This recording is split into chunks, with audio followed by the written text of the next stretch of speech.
Vous souffrez de soucis digestifs? Alors arrêtez de faire subir cela à vos intestins. Votre intestin a besoin d'espace pour fonctionner au mieux. Toute compression lui est défavorable. Or, regardons ensemble ce qui se passe lorsque vous respirez. Si votre niveau de stress est faible, vous restez avec des poumons relativement vidés. Et cela laisse de la place, même lorsque le diaphragme a fini de descendre en fin d'inspiration. En revanche, si le niveau de stress augmente, regardez. Les poumons restent davantage pleins et chaque fois que le diaphragme se contracte pour l'inspiration, il tasse vos intestins. Et si le niveau de stress est encore plus élevé, vous observez alors que votre intestin, votre estomac sont en continuelle compression. Comment faire? Dans cette vidéo, ce que je vous promets, c'est d'abord des indications sur une respiration que je vous conseille totalement d'éviter. Deuxièmement, une respiration que je vous conseille de pratiquer. Et ces deux informations, eh bien, sauf si vous me connaissez un peu, ce sera totalement du scoop. Bonjour, je suis Jean-Marie Defossé, titulaire d'un doctorat scientifique et spécialisé en physiologie. Je suis l'auteur de nombreux ouvrages de référence sur le sujet. Nous vous offrons un mini-guide gratuit, nous vous proposons du coaching en ligne et nous développons un complément minéralisant qui répond spécifiquement aux besoins fondamentaux du corps. Vous avez bien entendu des liens qui sont donnés dans la description de la vidéo. Et maintenant, le sujet. Je vous avais promis d'abord de vous parler d'une respiration à éviter et qu'il s'agirait d'un scoop pour ceux qui ne me connaissent pas. Eh bien, ce scoop, c'est de vraiment vous conseiller de ne pas pratiquer des respirations qui consistent à forcer pour gonfler le ventre à l'inspiration. Pourquoi? Parce que réfléchissez à ce qui se passe à l'intérieur de votre corps. Vous êtes déjà en état de stress, donc poumons bien pleins. Votre diaphragme, lorsqu'il se contracte, est déjà très bas.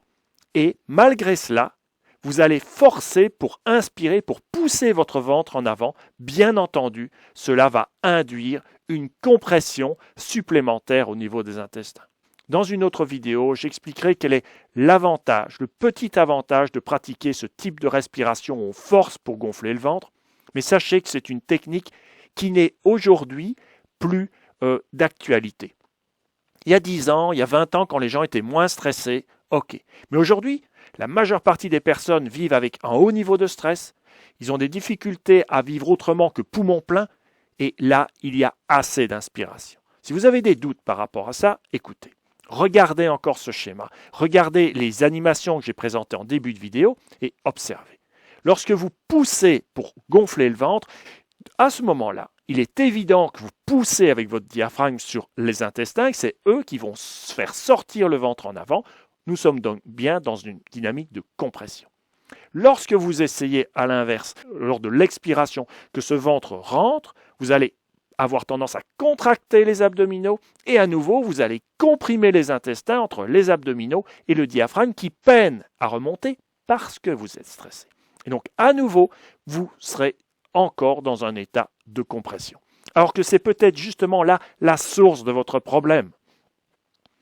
Il y a un article de Science intéressant qui a été publié en 2018 et qui étudiait le lien qu'il y avait entre des dysfonctionnements du diaphragme et le syndrome du côlon irritable.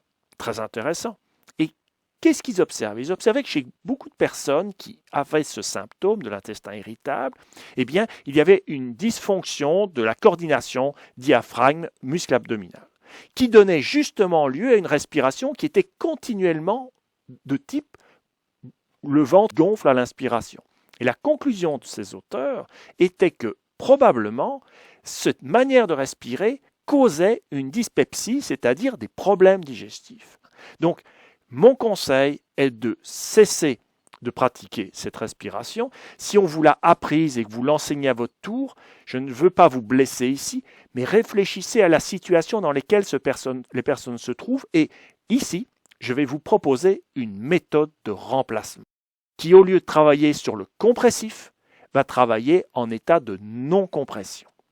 Pour arriver à cela, au lieu de demander à la personne stressée d'inspirer encore plus, ce qui est déjà un mécanisme qui est exacerbé par son haut niveau de stress, eh bien, au lieu de faire cette demande d'inspirer plus, nous allons insister sur la libération de la respiration au niveau expiration. Et ça, c'est le champ d'action pour lequel la coach respiration a été prévue. Tout est orienté vers l'approfondissement de l'expiration, qui ne peut pas se faire par un geste de volonté.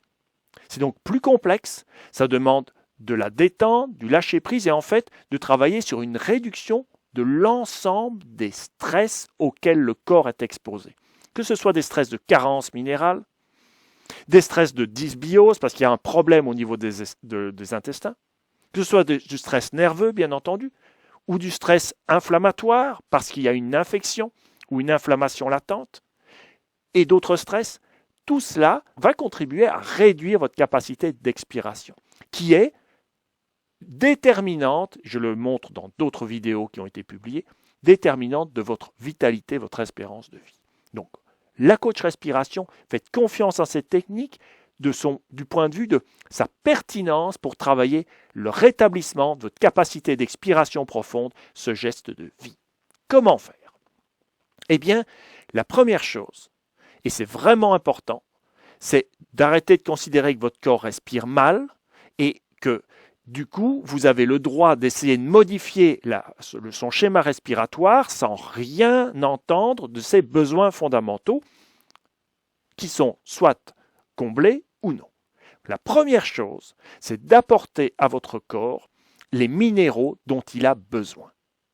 Ces minéraux, c'est notamment et surtout le magnésium, le calcium et bien sûr le potassium, pour lequel j'ai consacré 2 ans de ma vie à travailler sur ce sujet. Et cela, eh bien, nous les regroupons à travers notre complément minéral. Il a toute sa pertinence parce que, comme je l'ai montré dans cette vidéo dont je vous montre la vignette ici, le rôle premier de la respiration, c'est d'assurer l'équilibre acide-base du sang. C'est quoi l'équilibre acide-base du sang? C'est le fait que le sang doit rester toujours au même niveau d'acidité. Or, la respiration peut y participer, et y participe, mais le corps a plus de facilité lorsqu'il a suffisamment d'apports minéraux. Et je ne me fie pas ici par rapport à des sortes d'intuitions personnelles, de convictions personnelles sur les apports minéraux. Je me base sur les recommandations officielles d'apports journaliers recommandés de ces 3 minéraux. Et cela, vous le retrouvez à travers les conseils donnés dans le mini-guide, voilà, qui est gratuit sur nos sites coachrespiration.com et école-coach-respiration.com. Ça, c'est une sorte de préambule. Si vous libérez le problème équilibre acide-base, votre respiration ne va plus être asservie à cette régulation. D'accord? Elle ne va pas devoir se déformer parce que vos apports minéraux sont insuffisants et que cela place votre corps dans un état de stress. Un stress que vous ne percevez pas de façon nerveuse, mais que vous percevez évidemment au niveau du système nerveux autonome et qui, bien sûr, va impacter tout votre fonctionnement, à commencer par votre respiration. Donc, ce problème minéral étant réglé, on peut passer à une pratique pour restaurer des capacités d'expiration améliorées.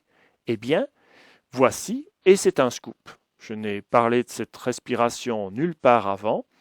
Il va s'agir de faire quelque chose que nous allons appeler la fausse inspiration de la coach respiration. Alors pourquoi de la coach respiration? Parce qu'il existe au yoga un mouvement qui s'appelle aussi fausse inspiration. Elle est spectaculaire, vous voyez les yogis qui alors sont capables de comme avaler leur masse intestinale qui rentre un peu sous les côtes dans le thorax. C'est spectaculaire, c'est difficile à produire.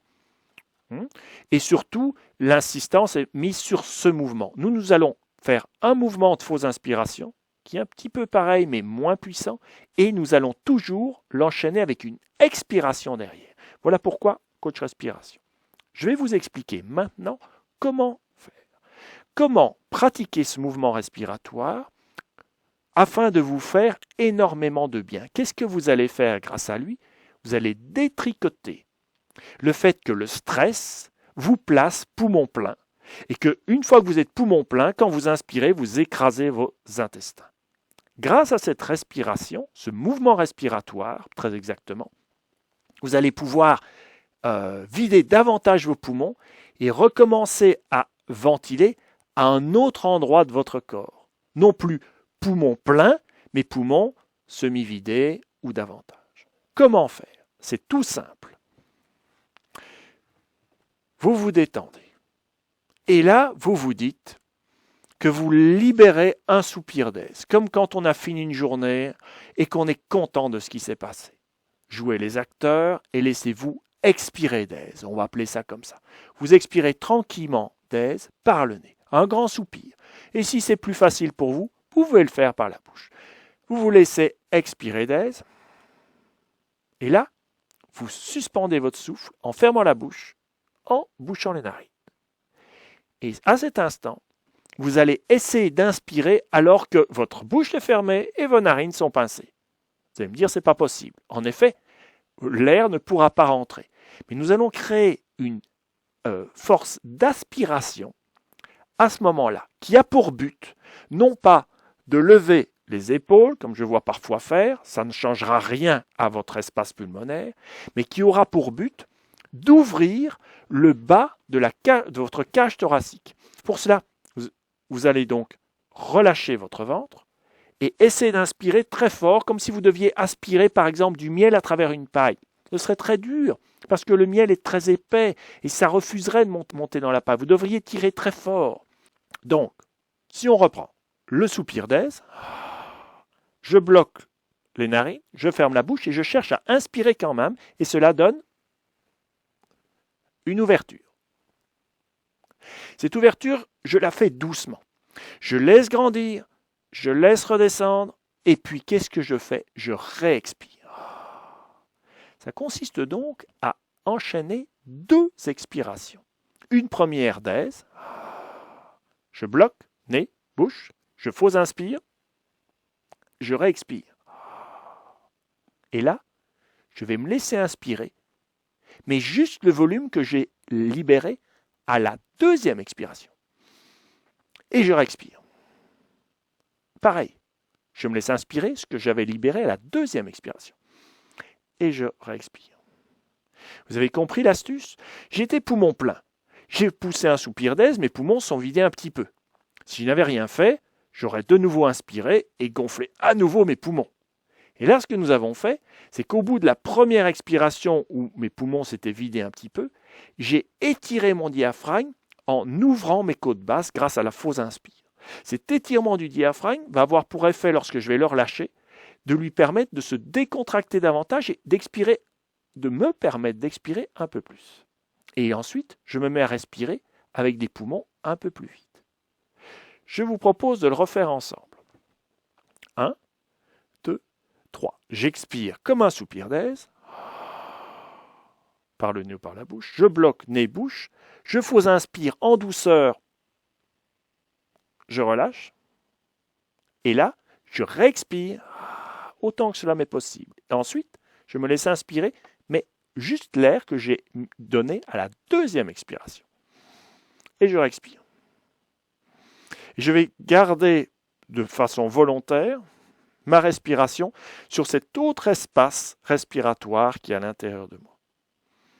D'accord?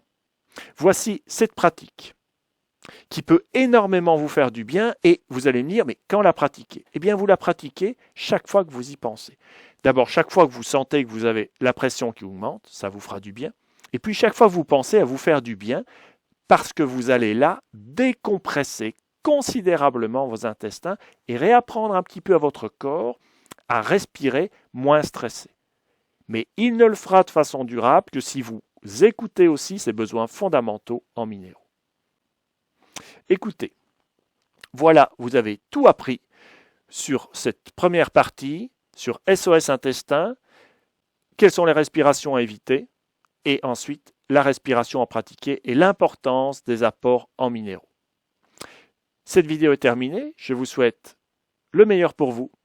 Je vous souhaite de prendre soin des autres et de prendre soin de notre si jolie planète. À bientôt pour une prochaine vidéo de Coach Respiration.